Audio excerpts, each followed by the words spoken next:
자, 우리 3장으로 이제 넘어왔습니다. 이제 더 중요한 쪽이 우리 3장. 우리 3장 1장이나 2장을 보태놓은 것보다 쉬운 문제가 더 나올 수가 있습니다. 자, 분사무소 하나 반드시 나오고요. 그 다음에 겸업. 바로 이제 겸업 보실 겁니다. 고용인도 쉬운 문제가 나오고 있습니다. 그리고 이전 안 나올 수가 없고요. 사무소 옮겨갔습니다. 이전 신고를 언제 그리고 어떻게 할까요? 어디 가나 속세기는 이런 분사무소가 꼭 시험 문제감입니다. 정답으로 많이 나오게 됩니다. 그리고 휴업, 폐업도 한 문제가 나오게 될 거고요. 그리고 인장 등록도 한 문제가 매년 나오고 있습니다. 이렇게 골고루하게 되면 6개에서 7개 정도는 충분히 나올 수가 있습니다. 3장은 아주 중요합니다. 자, 먼저 첫 번째 우리 3장 쪽에서 이제 업무적이 먼저 나올 건데, 업무 지역은 먼저 업무 지역은 전국인가 시도인가? 시도로 제한을 받는 분이 계십니다. 누굽니까? 자격증 없는 분이 그렇겠죠. 없는 분을 법 아래쪽에 부칙이라고 합니다. 부칙에 규정된 누구? 개업공인중개사. 그래서 법인도 대표자가 어차피 공인중개사니까요. 전국인데, 분사무소도 책임자가 어차피 자격증 있는 분이니까 전국인데 한 사람이 서럽습니다. 누굽니까? 억울하면 자격증 따세요. 예전에는 또 시, 군, 구밖에 안 됐습니다. 근데 지금은 그나마 시도로 넓혀주고 있습니다. 자, 누구라고요? 부칙에 규정되어 있는 개업공인중개사. 예전에는 중개인 이렇게 불렀습니다. 사무소 간판에 공인중개사 사무소라고 못 쓰는 분. 자, 이분한테는 업무적이 어디라고요? 전국은 아니고요. 어디입니까? 시도입니다. 주의하셔야 됩니다. 대신에 이제 부칙에 규정되는 우리 개업공인사도 딱 전국일 때가 한 번 있습니다. 망을 저 뒤에서 보실 겁니다. 부동산 거래정보망을 이용해서, 가입이 아닙니다. 이용해서 물건 중개를 할 때 공인중개사 협회에 부동산 거래정보망이 있습니다. 개업 공인중개사들끼리 정보를 교환할 때 거기서만큼은 전국, 빨리 해주면 좋으니까 전국입니다. 그 후에는 절대 전국이 없습니다. 만약에 업무보행을 초과했을 때는 업무정지를 당할 수가 있다는 겁니다. 자, 그 정도로 문제를 삼아요. 별표는 물론 3개월이지만 6개월 이하에서 업무정지를 당할 수가 있습니다. 그리고 이제 농협, 산림조합, 자산관리공사도 예외적으로 중개업을 하는데 업무적이 어디라고요? 거기도 다 전국. 특수한 법인도 전국이다. 기억하셔야 됩니다. 그 다음에 이제 중개대상물은 약간 좀 차이가 있는데 또 중개대상물은 개업공인중개사에는 차이가 없습니다. 특수한 법인 쪽에서 차이가 있어요. 불칙에 규정되어 있는 개업공인중개사도 중개사물은 다 할 수가 있습니다. 토지, 건물, 임목이나 공장재단, 광업재단 다 할 수가 있다는 겁니다. 기억을 꼭 해놓으실 필요가 있습니다. 그 아래쪽에 이제 우리 비교 박스가 좀 나와 있긴 하지만 거기는 참고를 해놓으시면 좋을 것 같습니다. 먼저 업무적은 법인 그리고 그냥 개업 공인중개사 어디? 전국. 대신에 불칙에 규정되어 있는 개업 공인중개사 업무적이 어디다? 시도.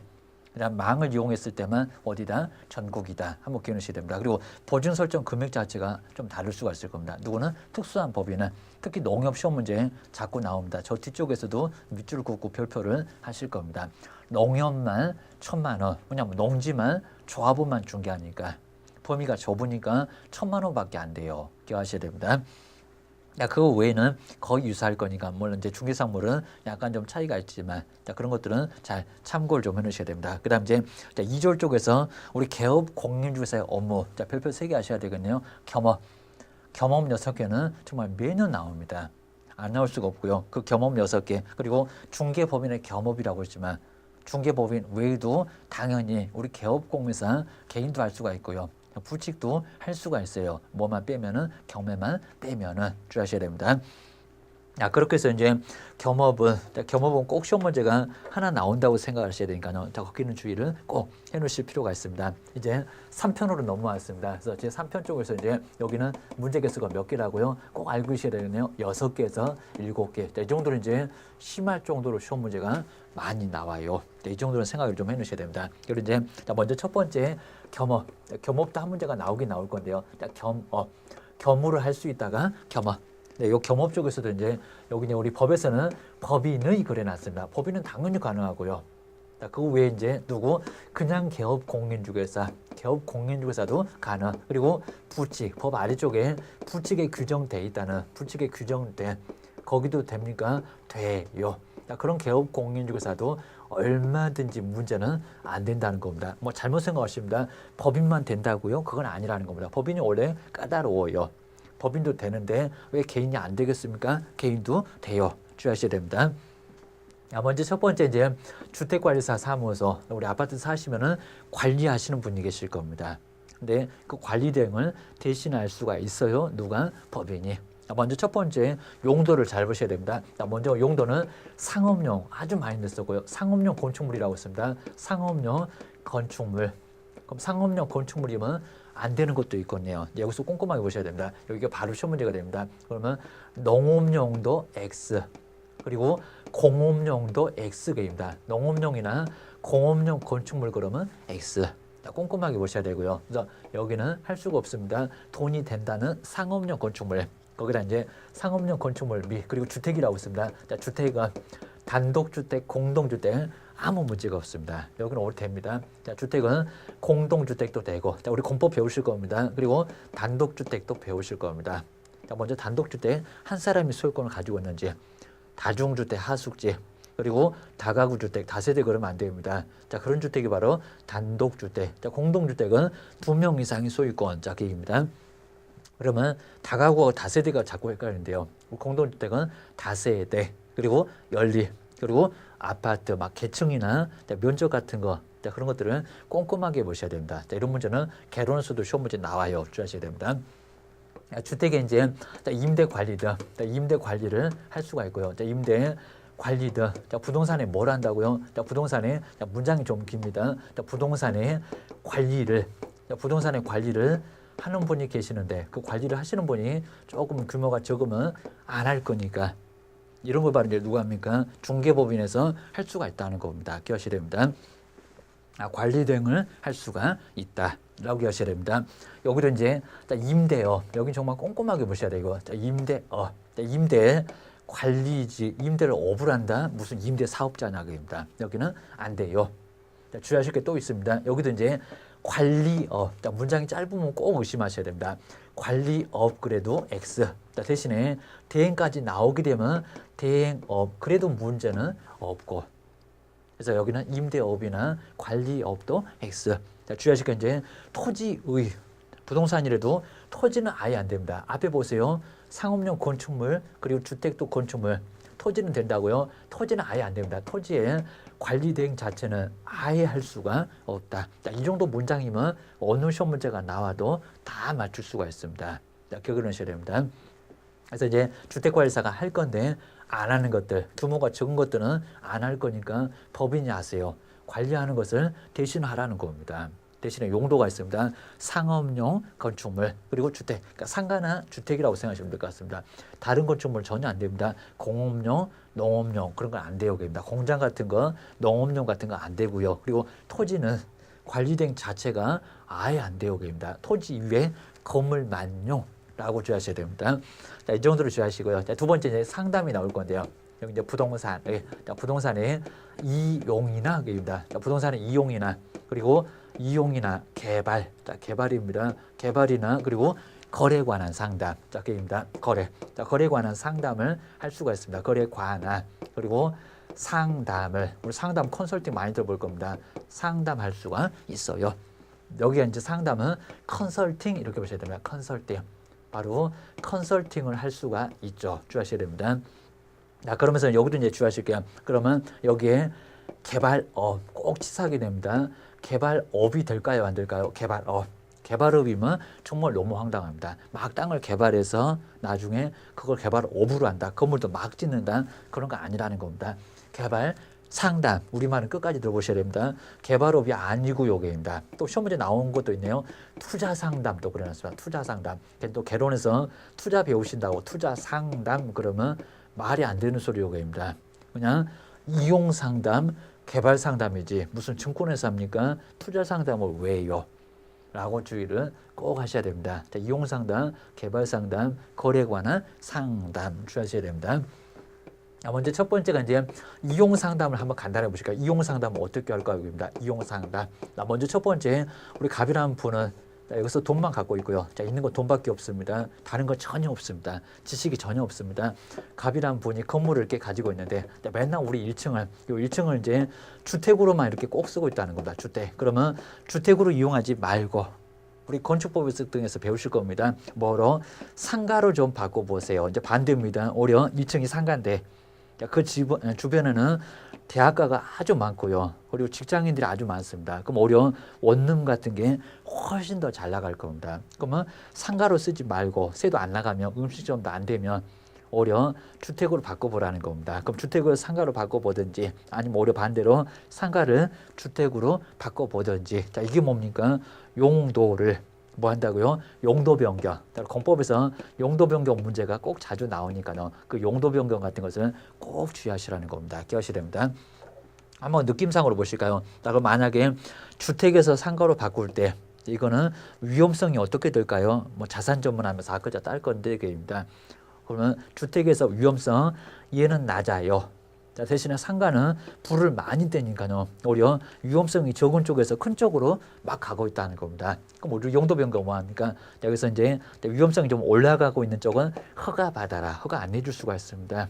그리고 오히려 이제 위에서 위험한 쪽에서 아래쪽으로 내려가고 있습니다. 신고.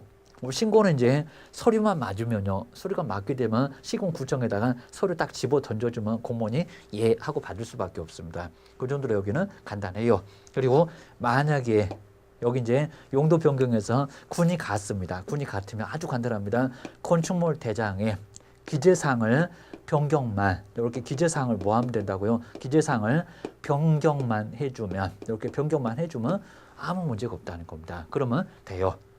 라고 기억을 좀 해주셔야 됩니다.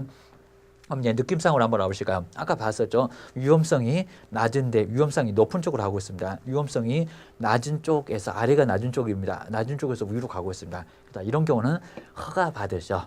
허가 안 해줄 수가 있습니다. 오히려 반대입니다. 상가 위험성이 높은데 위험성이 낮은 쪽으로 가고 있습니다. 그럼 위험성이 높은 쪽에서 낮은 쪽으로 간다. 신고만 하면 된다는 겁니다. 여기는 간단하게 신고 절차만 거치면 돼요. 반대입니다. 자, 주택이나 사무실은 용도가 어떨까요? 자, 주택이나 사무실, 자, 주거, 업무시설 같은 시설군에 있습니다. 이렇게 같은 시설이면 뭐요? 건축물 대장 간단하게 기재사항을 변경을 해주면 그때는 아무 문제 없이 기재사항 변경입니다. 자, 그 정도로 돼요. 자, 기억하셔야 됩니다. 우리 공법 교수님 하실 거니까 저는 얘기 안 하지만요. 막 위부터 이제 자산 전문 이렇게 앞글자 따볼 겁니다. 자동차 등의 시설과 그리고 산업 전기 나올 거고요. 자산 그리고 전기나 통신 나올 겁니다. 문화 집회가 나올 겁니다. 그다음에 자산 전문 영업 교육은 이렇게 나올 겁니다. 영업 등의 시설과 아래 이제 교육 복지 시설이 나올 겁니다. 그다음에 근린 주거 그 밖에 이렇게 나올 겁니다. 근린 그리고 주거 제일 아래쪽에가 이제 그 밖에 시설군 이렇게 나올 겁니다. 이게 이제 건축법에서 9개 시설군이 나오게 될 겁니다. 위에가 이제 위험성이 아주 높은 쪽이고요. 아래쪽이 위험성이 뭐합니까? 아주 낮은 쪽. 그 밖에 시설군, 동식물 시설군 있잖아요. 식물은 우리한테 해를 아예 안 입힐 거고요. 그리고 동물도 우리가 성질만 안 내게 하면 동물이 우리를 해치지는 않습니다. 가장 아래쪽이 바로 이제 위험성이 가장 낮은 쪽입니다. 위험성이 낮은 쪽에서 위로 올라갈 때는 허가, 위에서 아래로 내려올 때는 신고. 같은 시설군에 있으면 뭐라고요? 그때는 그냥 건축물 대장 기재사항만 바꿔주면 돼요. 자, 이건 우리 공법 등에서 배우실 거니까 자산 전문 영업 교육은 근린 주거 그 밖에 이렇게 학글자 따서 이제 배우실 거니까 그때 배우시면 돼요. 자, 기억하셔야 됩니다. 자, 두 번째가 이제 개발 상담도 한번 간단히 보실까? 개발. 자, 개발 상담은 또 어떻게 할 건가입니다. 여기도 마찬가지입니다. 우리 갑은 자, 있는 거 그냥 땅은 있는데 자, 그래서 있는 거 돈밖에 없습니다. 땅을 맨날 놀려대고 있습니다. 자, 그럼 이제 땅을 놀리지 말고 누가 우리 개업공사 법인 쪽에서 뭐 한다고요? 여기를 개발을 하세요. 게입니다.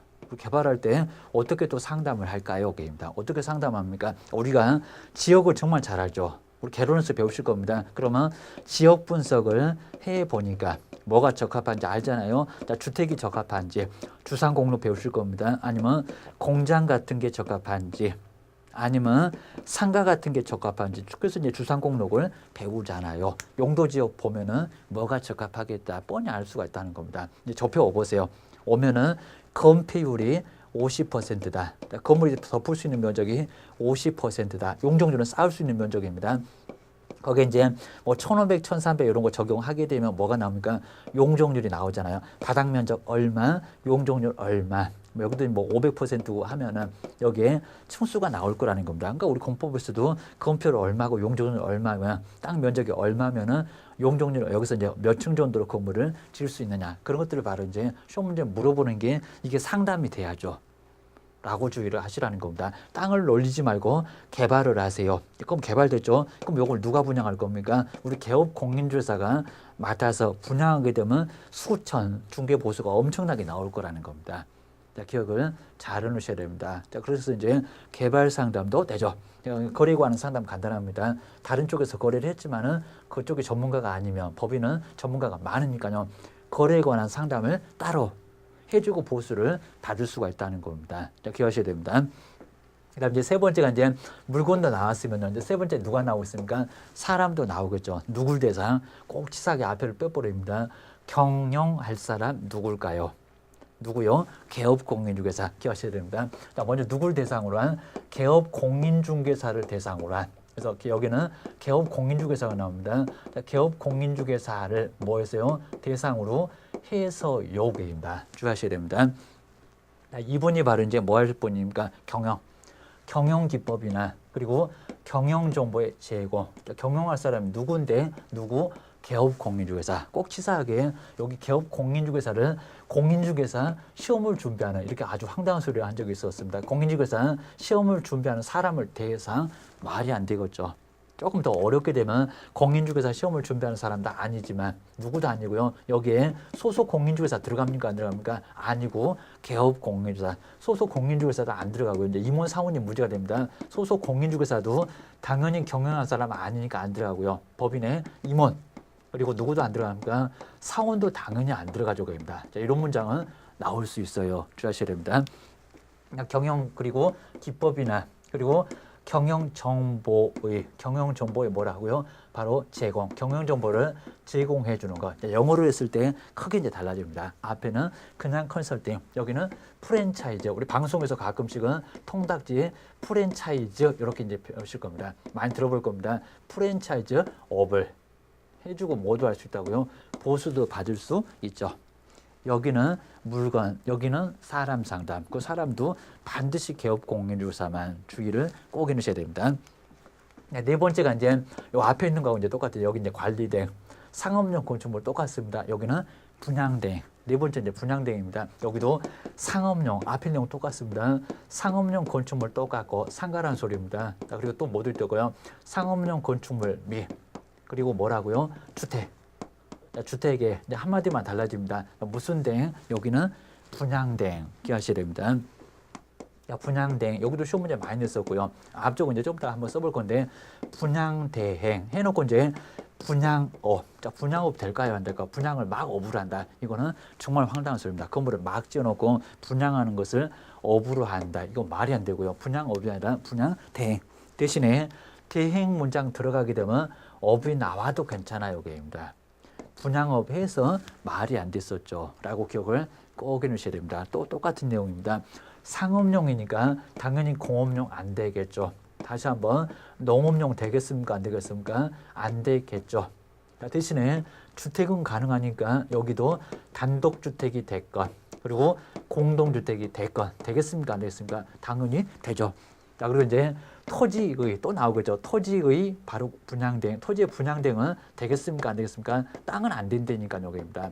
토지의 분양대행은 대행 얘기가 나와도 이거는 안 돼요. 땅 자체는 안 되고요. 땅 위에 있는 건물. 그 건물도 공업용, 농업용 건축물 안 되고 그 다음에 여기도 단독 공동 주택은 다 되고 한번 주의를 꼭 해주셔야 됩니다. 이게 물론 가장 중요하겠지만 여기도 주의를 꼭 하셔야 됩니다. 이것도 이미 시험 문제 나왔었고요. 이렇게 하셔야 됩니다.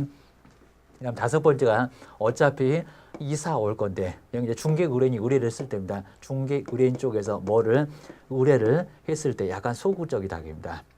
이게 어차피 이사 올 건데 그러면 업체 아십니까? 도배나 그리고 이사입니다. 도배나 이사 업체의 이사업체의 뭐다? 또 제공 운영인가입니다. 소개입니다. 소개 등 그리고 주거 이전에 부수되는 뭐에 용역입니다. 서비스의 뭐라고요? 용역의 알선만 꼭 치사하게 용역의 제공 이렇게 시험 문제를 낼 때가 있습니다. 그리고 이 사업체를 소개하는데 여기다가 이 사업체의 운영 또 이럴 때도 있습니다. 이 사업체 운영이 아니라 여기는 소개만 하면 되고요. 그리고 용역의 알선이지 용역을 제공한다. 이거 아주 황당한 소리요. 서비스를 제공하고 있다. 이삿짐 나르고 있다. 도배를 하고 있다. 무슨 이삿짐 센터입니까? 도배 장판 센터입니까? 아니라는 겁니다. 여기도 제공은 X. 또 하나가 있습니다. 용역업, 서비스를 업으로 하겠다. 자꾸 말이 짧아지면 X입니다. 용역을 업으로 한다. 이것도 황당한 소리라기입니다. 용역은 알선만, 전화번호만, 소개만, 알선만. 업체 아십니까? 전화번호만 알려주라는 겁니다. 기억하셔야 됩니다. 여섯 번째는 저 뒤쪽에서도 배우실 건데요. 경매난 그리고 공매대상 부동산은 상당히 어려운 게 권리 분석이 어렵죠. 그래서 여기 이제 권리 분석입니다. 경매난 공매 물건에 권리 분석 해주고 컨설팅 보수 50만 원 받잖아요. 그리고 여기도 이제 마찬가지입니다. 그리고 매수나 입찰 신청이 드립니다. 그리고 추대계 알선도 당연히 할 수가 있고요. 손잡고 가서 알선 해주는 것도 이것도 가는 거. 요건 좀 약합니다. 그리고 매수나 입찰 신청에 아예 대신 써주겠다는 겁니다. 매수나 입찰 신청이 모두 되고요. 입찰 신청에 대리. 지금은 변호사, 법무사가 아예 부럽지 않습니다. 모두 된다고요. 매수 신청, 입찰 신청에 뭐까지 대리까지도 넉넉하게 할 수가 있다는 겁니다. 대신에 이제 위임장 가지고 와야 됩니다. 위임장. 매도 매수인처럼 여기도 위임이니 위임장. 그리고 인감증명서를 첨부했을 때 누가 우리 개업 공인중개사가 다른 사람 대신해서 경매대행, 입찰 신청, 매수 신청 대리까지도 충분하게 할 수가 있다는 겁니다. 주의하셔야 됩니다. 먼저 첫 번째, 우리 권리 분석이 조금 어려워하시니까요. 우리 시험 문제감을 심하게는 안 나오는데 경매 쪽에서는 이런 권리 분석은 아주 기본적으로 뭐 경매성 권리 분석이 꽃이다 많이 그럴 겁니다. 주의하셔야 됩니다. 먼저 첫 번째 A 물건 우리 아파트 똑같습니다. 101호 평수 똑같고 금액도 똑같아요. 근데 어느 물건은 아주 위험합니다. 그다음 이제 B 물건 뭐 취득의 알선이 이런 거 아주 간단하니까요. 이런 것들은 B 물건 여기 이제 몇 호 102호 이렇게 두 개 물건이 나왔습니다. 근데 하나 물건은 상당히 좀 복잡할 겁니다. 자, 먼저 첫 번째 1순위. 자, 1순위 이제 여기는 전세권이 막 이렇게 설정돼 있고 전세권. 그다음 이제 두 번째 우리 2순위에 근저당 이런 식으로 많이 설정되어 있습니다. 근저당 이렇게 설정되어 있고요. 그리고 3순위에는 또 주택임차인 막 이렇게 막 되어 있습니다. 주택임차. 그러니까 여기는 갑이고 주택임차인 여기는 이제 을이고. 그럼 여기도 전세금 있을 거고 보증금이 있을 거고 그게입니다. 이런 식으로 이런 식으로 되어 있습니다. 그다음에 4순위도 있습니다. 4순위에 여기에 무슨 가등기 같은 것도 있고 그게입니다. 가등기. 주의하셔야 됩니다. 그다음 이제 우리 비물건입니다. 비물건은 첫 번째 1순위가 1순위가 여기 이제 가등기가 똑같이 버티고 있습니다. 순서만 좀 달라졌습니다. 자, 두 번째입니다. 2순위에 여기가 이제 근저당이 있고 그입니다. 근저당이 있고. 자, 세 번째부터입니다. 3순위에는 전세권이 있고요. 전세권이 이렇게 있고. 자, 이런 것도 이제 우리 민법 등이나 우리 법령 쪽에서도 간단하게 물어볼 수가 있어요. 그다음 이제 4순위가 있습니다. 4순위에 아까 보셨죠? 주택임차인이 있다고 했는데 주택임차인, 주택임차인의 임차권이 있어요. 여기 전세금 1억이고 여기는 보증금이 5천만 원 된답니다. 뭐 근저당은 여기도 한 5천만 원 정도 되고요. 자, 그랬을 때 A 물건, B 물건 권리 분석했을 때 어느 물건은 아주 위험하고요. 어느 물건은 아주 안전합니다. 이거 바로 이제 권리를 분석했을 때 하나는 위험했을 때는 낙찰자가 인수하는 게 있다는 겁니다. 대신에 안전했다. 안전한다는 소리는 아무 문제 없이 다 죽었다. 다 소멸됐다. 떠안는 것은 아무것도 없다는 겁니다. 권리 분석했을 때는 이게 가능해요. 자, 주의하셔야 됩니다. 자, 먼저 첫 번째. 여기서 이제 우리 권리 분석할 때는 꼭 말소 기준 권리 찾아야 됩니다. 자, 뒤에서 이제 배우실 겁니다. 말소 기준 권리. 말소가 될 수 있는 기준 권리. 자, 그게 이제 저당권, 근저당권, 압류, 가압류. 그리고 경매 개시 결정 등기. 전세권에서는 전체 부분이고요. 그리고 배당 신청이나 경매 신청 등을 했을 때입니다. 자, 그런 거 다 없었을 때는 경매, 개시, 결정 등기. 자, 이런 게 바로 이제 말소 기준 권리가 된다는 겁니다. 근데 우리 애물권 보셔야 됩니다. 자, 먼저 첫 번째 전세권이죠. 전세권에는 말소 기준 권리 원칙은 아니라는 겁니다. 저당권, 근저당권. 자, 이런 권리니까 압류, 가압류니까 안 들어가네요. 말소 기준 권리가 두 번째 나왔네요. 주의하셔야 됩니다. 여기가 이제 말소 기준 권리 이렇게 나왔으니까요. 여기가 이제 말소 기준 권리에 해당됐다라고 정리를 해주시면 될 것 같습니다. 자, 그다음 이제 우리 이제 1순위를 여기 이제 가압류라고 해놓으시면 더 편할 것 같습니다. 이 정도로 해서 이제 요 물건은 첫 번째부터가 바로 이제 말소기준고를 찾아보실 때 조금 좀 다르게 해야 될 것 같습니다. 여기 이제 가압류라고 해놨을 때 한번 보셔야 됩니다. 여기 전세권이 똑같이 버티고 있었고요. 그럼 여기도 1억, 전세금 1억 정도가 있을 겁니다. 그리고 임차인이 5천만 원 정도 있었다. 여기서 특히 이제 우리 A 물건은 위험할까요, 안전할까요? 한번 따져보셔야 됩니다. 그다음에 말소기준고를 여기 있었죠. 그러면 말소기준고 아래쪽으로는 다 소멸합니다. 근저당도 소멸, 주택임차인권도 소멸, 가등기도 소멸. 결국에 이제 이 순위 아래쪽으로 모두, 후순위는 모두 소멸하게 되니까요. 소멸하니까 문제가 없는데 큰 문제가 발생하는 게 요 1순위에 전세권이 문제가 됐다는 겁니다. 얼마가 있습니까? 배당 요구 안 했어요. 순위가 빠르니까. 얼마가 있다고요? 1억. 그럼 잘못 낙찰 받게 되면 1억을 더 물어줘야 되니까. 전세 안고 사는 거니까 더 물어줘야 되니까 요거는 아주 위험하다는 겁니다. 주의하셔야 됩니다. 이런 물건은 아주 위험하니까요. 권리 분석해 볼 때 위험하니까 그럼 1억 떨어질 때까지 기다리십시다. 자, 20%나 30%씩 막 떨어지면요. 자, 1억이면 바로 8천이 될 겁니다. 7천이 될 겁니다.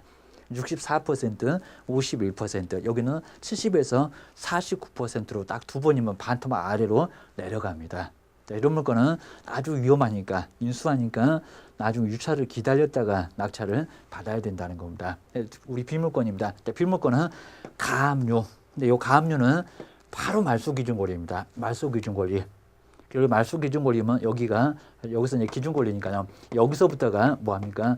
소멸해요. 다 주거요계입니다. 자, 결국에 가압류도 소멸, 근저당도 소멸, 전세권 1억, 그리고 주택임차 1억. 5천만 원 이런 것들은 나중에 배당 요구를 하나 안 하나, 배당 요구 해도 안 해도 모두 소멸합니다. 자, 이런 것들 모두 다 소멸하니까 신경 쓸 거 있습니까, 없습니까? 신경 쓸 거 전혀 없어요. 이런 것들은 문제가 없어요. 주의하셔야 됩니다. 그다음에 뭐 두 번째 그냥 추대가 알선은 간단하고 추대가 알선은 추대가 알선은 이제 우리 매도 매수인들 우리 이민 쪽에서는 경매를 어떻게 추적할 건지 그걸 잘 모르면 안내를 할 수가 있을 겁니다. 안내했을 때 아주 간단합니다.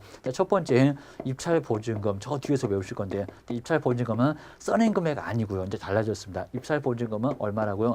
맨날 우리 경매 쪽에서 한 문제가 나오는데 요 입찰 보증금을 잡고 냅니다. 얼마? 최저가. 최저가의 몇 퍼센트입니까? 10%가 입찰 보증금. 그다음 두 번째가 이제 여기 나중에 이제 보실 때 바로 입찰표를 입찰표가 있습니다. 입찰표를 써서 내시면 돼요.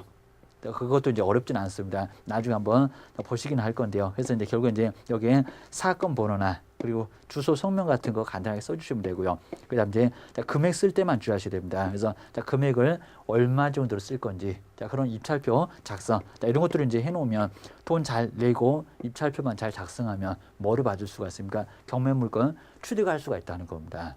이런 거는 직접 안 가고 이제 간단하게 가서 조언만 좀 해주면 됩니다. 자, 근데 이제 여기서 이제 입찰표 작성이나 이런 것보다 더 강하게 아예 그냥 대신 써줄게요. 돈도 대신 내줄게요. 자, 그런 것들은 매수 신청, 입찰 신청의 대리라고 해서 여기는 강하게 하고 감정가 2%, 최저 매각 가격의 1.5%를 뭘로 받습니까? 보수로 받을 수가 있습니다. 중개 보수는 커봐야 0.9가 최대인데 여기 최저 매각 가격의 1.5%니까요. 여기는 상당히 금액이 커요. 감정가가 한 2억이면 200만 원 정도 받을 수가 있습니다. 중개보수 2억이면 80만 원밖에 못 받아요. 0.4는 K입니다. 거의 더블을 높습니다. 주의하셔야 됩니다. 자, 그렇게 해서 이제 우리 겸업도 한 문제가 이제 매년 나오긴 나올 건데 정리를 꼭 잘 해놓으시고요. 자, 그다음 이제 우리 교재만 한번 간단하게 밑줄을 해놓고 이제 점검만 좀 해놓으시면 좋을 것 같습니다. 거기서 참고만 해놓으셔야 됩니다. 자, 먼저 첫 번째 우리 겸업 쪽으로 이제 넘어왔고요. 자, 겸업 쪽에서 1번 상업용 건축물 그리고 주택의 임대 관리 등 꼼꼼하게 좀 보셔야 됩니다. 뭘 할 수 있다고요? 관리대 주택관리사가 따로 있는데 주택관리사가 안 하는 것은 관리 대행을 누가 중개법인에서 할 수가 있어요. 주의하셔야 됩니다. 자, 먼저 상업용 아래다가 이제 X 하셔야 되겠죠. 안 되는 것들 농업용 그리고 공업용 X. 자, 그 옆에 이제 주택은 단독주택, 공동주택 모두 되니까 뭐 안 된다고 하면 그건 X입니다. 그다음 이제 임대 관리가 있습니다. 자, 임대업도 X. 자, 임대업을 한다는 게 아니라 임대 관리를 새 빠지거나 새 들어오거나 그런 관리를 위주로 하는 거지 임대업은 아니고요. 저 끝에가 더 중요합니다. 괜히 또 관리업. 당신이 무슨 주택관리사입니까? 승강기를 아세요? 전기를 아세요? 중견만 배워놓고 그입니다. 여기는 관리업을 한다는 게 아니라 관리 대행 주의하셔야 됩니다.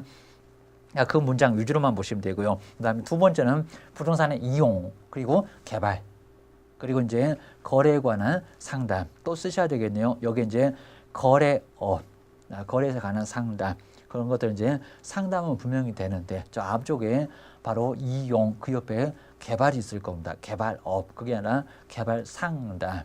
앞으로 이렇게 개발 좀 해보세요 라고 상가가 적합하니까 상가 얼마 그리고 중심 상업지역이면 얼마 90% 건폐율 최대는 1500%까지도 돼요. 대신에 그 땅마다 건폐율 용적률은 다를 거니까 확인하고 얘기하세요 그입니다. 그러니까 100군데로 그냥 90은 돼요 1500은 돼요 했다가 난리가 납니다. 이용 상담 그리고 이제 개발 상담, 거래에 관한 상담. 부동산을 저렇게 이용하지 말고 이용을 좀 바꿔보세요 라고 해서 상담 간단하게 컨설팅으로도 되죠. 그 다음에 개발, 상담, 개발을 하세요. 땅 놀리지 말고 개발을 하세요. 건물 지어놓으면 내가 분양할 거야. 중개보수가 엄청나게 나올 겁니다. 주의하셔야 됩니다. 그 다음 이제 물건 나왔으니까 이제 사람 나오겠죠. 누굴 대상으로 한 개업, 공인중개사를 대상으로 한 경영에다가 꼭 동그라미 넣으시고요. 그리고 앞쪽에 개업 공인중개사 쪽으로 화살표를 꼭 앞으로 해놓으셔야 됩니다. 누굴 대상으로 한 개업 공인중개사를 대상으로 한 거기서 이제 반드시 사람은 반드시 우리 개업 공인중개사입니다. 그 정도만 주의하시면 되고요. 그 다음 이제 네 번째가 똑같은 문장이죠. 첫 번째하고 상업용 건축물 여기도 이제 농업용 X 공업용 X 꼭 해놓으시고요. 그리고 분양업도 X라고 있습니다. 땅은 됩니까? 안 됩니까? 첫 번째 1번도 토지의 아닙니다. 그리고 네 번째도 토지의 거기도 아닙니다. 관리대행, 분양대행도 땅은 된다 안 된다? 안 된다. 문장만 점검을 좀 잘 해놓으시면 시험장 가도 당황하지 않습니다. 기억하셔야 됩니다. 그다음에 이제 다섯 번째가 중개 의뢰인이 부탁을 할 건데 어차피 이사를 오면은 이사업체 도배업체 압니까? 모르면 제가 소개할게요. 아까 뭐라고 했습니까? 소개 전화번호만 그 얘기입니다. 소개지 괜히 또 여기다가 알선인데 괜히 또 제공 그러면 X 용역의 알선 용역의 제공이 아니라 용역업도 X라고 했습니다. 주의하셔야 됩니다. 앞쪽에 이제 이사업체 운영 거기도 X고요. 무슨 또 이사업도 말이 안 될 겁니다. 이사업체 소개 만료, 도배업체 소개 만료. 자, 그러다 보니까 이제 우리가 이사 간다고 하면요. 부동산에서 막 소개를 엄청나게 해놓으니까 이삿짐 센터에서 견적 내줄게요. 막 이런 소리가 막 휴대폰으로 막 쏜살같이 막 난리가 날 겁니다. 수통이 와갖고 정말 괴로우실 겁니다. 자, 그런 식으로 해서 나중에 활용하면 좋잖아요. 기하셔야 됩니다. 그 다음 이제 뒤쪽에 이제 용역의 뭐라고 씁니까? 용역업도 아니라고 씁니다. 용역의 알선. 알선 알다가 제공 X 그 옆에다 또 쓰셔야 됩니다. 용역업도 X 서비스를 업으로 한다 말이 안 된다. 기억하셔야 됩니다. 마지막으로 이제 경매물건 위험하니까요. 공매물건도 위험하니까 뭐래라 권리 분석. 거기도 이제 권리 분석을 꼭 주의하시고요. 간단하게 권리 분석 말소 기준 권리 찾고 소멸인가 이수인가. 말소 기준 권리 위에는 인수를 하게 될 거고요. 그리고 말소 기준 권리 아래는 소멸하게 돼요. 물론 이제 말소 기준 위에도 전세권자가 전신가 안 됐을 때입니다. 배당 요구하게 되면 걔도 소멸돼요. 그러니까 소멸을 찾고 인수를 찾고 그게 바로 뭐다? 권리 분석이다. 권리 분석 간단하게 해주고 얼마? 50만 원 받을 수가 있습니다. 그리고 취득의 알선입니다. 경매물건 어떻게 취득할 건지 뭐 잡고 손잡고 가서 이렇게 입찰표 쓰는 겁니다. 보증금 얼마 정도 내는 겁니다. 이런 것들을 상담해주고 얼마 받습니까? 여기도 50만 원 정도 받아요. 주의하셔야 됩니다. 그다음에 우리 권리 분석도 이제 3개까지만 50만 원을 받고요. 나머지는 한 물건당 얼마를요? 5만 원씩 더 받을 수가 있습니다. 막 10개도 50만 원, 20개도 50만 원 그러면 입만 아파 죽겠다 그럴 겁니다. 그러니까 3개까지가 50이고요. 3개를 넘어가면 하나당 또 얼마를 받을 수 있다고요? 5만 원을 추가해서 받을 수가 있다는 겁니다. 그러니까 만약에 권리 분석을 6개를 했습니다. 그럼 얼마 받겠습니까? 3개까지가 50. 하나당 얼마라고요? 5만 원씩. 그러면 15만 원 더 보태야 되겠죠. 얼마입니까? 65만 원을 받을 수가 있습니다. 자, 그런 문제는 아직 안 냈지만 꼭 주의하셔야 됩니다. 정리를 꼭 해놓으셔야 됩니다. 그다음에 경매물건 취득하는 방법 알선해주고 얼마 보수 거기도 50만 원 정도 받을 수가 있습니다. 그다음에 매수 신청, 입찰 신청의 대리. 주의하실 게 등록은 매수 신청, 입찰 신청 대리만 하지. 여기에 권리 분석이나 취득의 알선은 등록한다 안 한다? 안 한다. 또 중요한 게 있습니다. 경매 대상 부동산 권리 분석이나 취득의 알선은 자격증 없는 사람은 할 수가 있습니까? 없습니까? 할 수가 없어요. 부칙에 규정되어 있다는 개업 공인 중에서 할 수 있다 없다? 할 수 없다. 누구만 할 수 있다? 자격증 가지고 있는 그냥 개업 공인중개사 그리고 법인인 개업 공인중개사 그분만 할 수가 있다는 겁니다. 저 뒤에 가서 배우실 겁니다. 그다음에 권리 분석을 해주고 이제 취득 알선해주고 매수 신청 대리까지도 완벽하게 강하거나 약하거나 모두 할 수가 있습니다. 괜히 그냥 권리 분석만 한다? 아닙니다. 매수 신청, 입찰 신청의 대리도 해요. 다 주의해 놓으셔야 됩니다. 그리고 이제 세 번째가 법인의 여기도 마찬가지입니다. 자, 등록해놓고 이제 법원의 감독을 받아야 됩니다. 법원. 그러니까 매수 신청 대리는 법원에서 감독을 하지 시군 구청에서 등록관청에서 감독하는 것은 아니고요. 누구는 못한다고 했습니까? 경매 대상 권리 분석이나 취득의 알선은 개업공인사가 여기서 이제 주의하실 것은 부칙에 규정되어 있는 개업공인중개사 한다 못한다 할 수가 없다. 거기는 꼭 X를 잘 해놓으셔야 됩니다. 할 수 있는 사람은 자격증 가진 분, 자격증 없는 분은 할 수가 없다는 거 주의를 해놓으셔야 됩니다. 그 정도로 해서 이제 우리 겸업 문제도 꼭 시험 문제가 하나씩은 꼭 나올 거니까요. 상업용 그러면 농업용이나 공업용 안 된다. 그리고 꼭 끝에 잘 보셔야 됩니다. 관리 대행이지 관리업, 분양 대행이지 분양업 그런 것들은 할 수가 아예 없다는 겁니다. 용역의 알선이지 용역업, 임대업, 용역업, 분양업, 관리업 그런 것들은 모두 다 X 꼭 기억하셔야 됩니다. 그리고 반드시 개업 공인중개사만 대상으로 하지 다른 사람 대상으로는 경영기법이나 경영정보 제공을 할 수가 아예 없다는 겁니다. 통닥지 프랜차이즈 여기도 프랜차이즈 할 수가 있어요. 그냥 상담 부동산 대신에 이제 나머지 중개대상물도 아닙니다. 여기도 이제 우리 개업 공인중개사만 대상으로 하더라. 범위가 아주 좁다. 좁다는 것을 기억을 잘 해주셔야 돼요. 문장을 꼼꼼하게 보셔야 되고요. 무조건 한 문제가 나오더라. 한 문제 이상은 꼭 해주셔야 됩니다. 이 정도에서 이제 충분하게 정리를 하시면 여기도 한 문제에 맞출 수가 있을 겁니다. 이 정도에서 점검을 해보시면 될 것 같습니다. 고생 많으셨고요. 또 다음 시간에 정리를 또 고용률을 한번 보겠습니다. 여기까지 해서 이제 마무리 한번 해보겠습니다. 고생하셨습니다.